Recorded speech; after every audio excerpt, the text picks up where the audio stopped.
When you're young, you don't realize how much a smile can change everything. Many people avoid smiling because they don't like how they look, but later, when they glance back at old photos, they realize the pictures where they smiled are always the ones that feel the most alive. It's only with time that you understand the power of that simple expression. That reflection fits perfectly with the story of One Tree Hill, a show that ended in 2012, but left behind real lives that became even more dramatic than its fictional storylines. When the lights went out, the cast scattered in different directions, some finding peace, others losing everything, and a few still trying to make sense of it all as they prepared to reunite for a 2025 Netflix reboot. Chad Michael Murray, once the brooding face of teenage obsession, struggled the most with fame's afterlife. After leaving One Tree Hill in 2009, his career fell into quiet decline. The roles stopped coming, and the dream began to dissolve. By 2024, he confessed that he'd nearly quit acting altogether. Hollywood couldn't see past the character that made him famous. He found an unlikely refuge in Hallmark movies, the kind filled with snowfalls, gingerbread houses, and gentle endings. What seemed like a career step down became his escape from an industry that had long stopped believing in him. Still, it wasn't always peaceful. Behind the smiles, anxiety never stopped gnawing.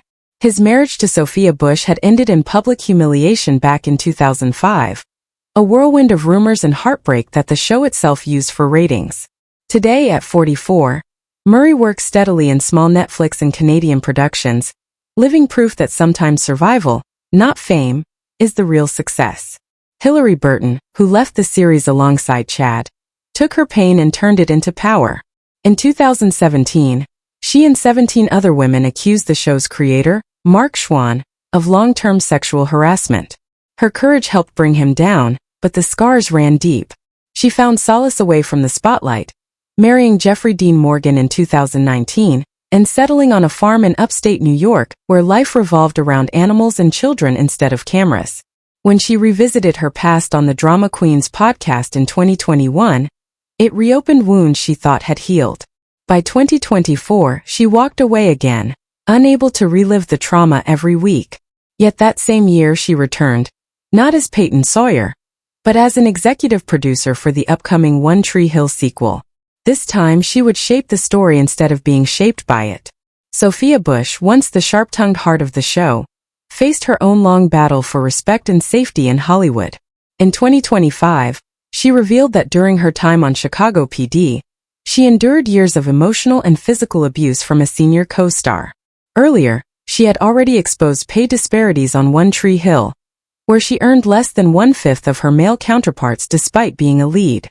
Her personal life was equally turbulent.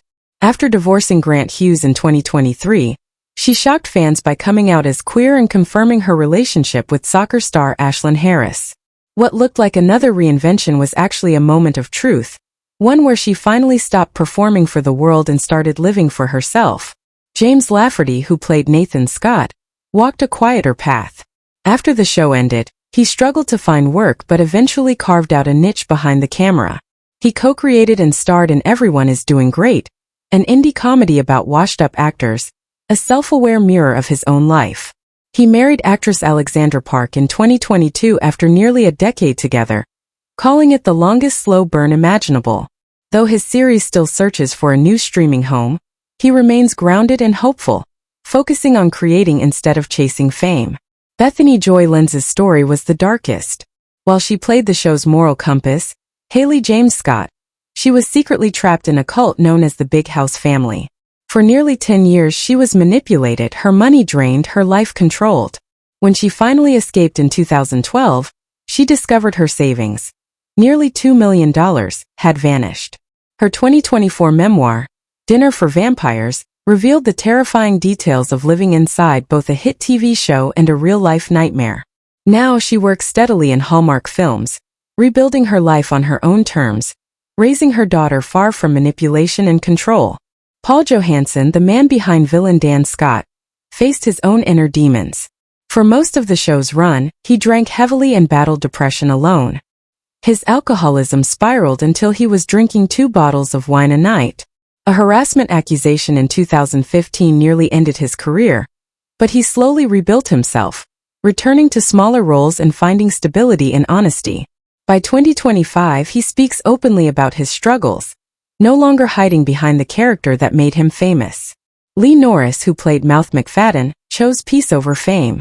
After 3 decades in the industry, he quietly left Hollywood and returned to Wake Forest University, where he now works as a senior associate director of philanthropy. He spends his days helping raise money for education, using his voice not for television but to inspire real-world change. Antoine Tanner's story was harsher.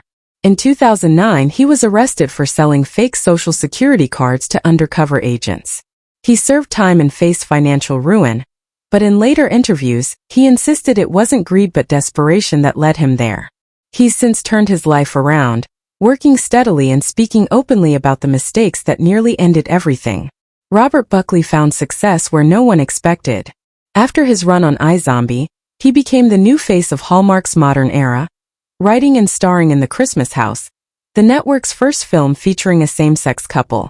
The Smithsonian even preserved the movie's props as part of its LGBTQ+ history collection. Buckley built a quiet, joyful life with his wife Jenny Wade and their children, turning into television's most unlikely romantic hero. Tyler Hilton, once Chris Keller, turned his real-life heartbreak into humor. During a 2024 livestream, he revealed he'd once been dumped by a cult, when Bethany Joy Lenz's spiritual group decided he wasn't worthy of her. He laughed about it, but the story reflected how bizarre fame could get. Now he tours globally, performing music tied to One Tree Hill's legacy, and living happily with his wife, director Megan Park, and their daughter. Barbara Allen Woods, who played Deb Scott, reinvented herself late in life.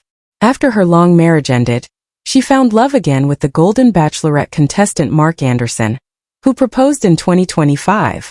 She also returned to television, starring alongside her real-life daughter in the horror series Chucky, calling it one of the most meaningful experiences of her life. Austin Nichols, who played Julian Baker, found redemption through honesty. In 2025, he admitted to feeling deeply uncomfortable filming a kiss with a 15-year-old Mary-Kate Olsen early in his career, calling it a moment that haunted him. His vulnerability resonated with fans. After years of smaller roles, he made a comeback in Tyler Perry's The 68, Netflix's most-watched war film of 2024, reigniting his career and setting him up for the much-anticipated One Tree Hill reboot. Chantel Van Santen, who once played Quinn James, found success in serious television with roles in The Boys and FBI, Most Wanted,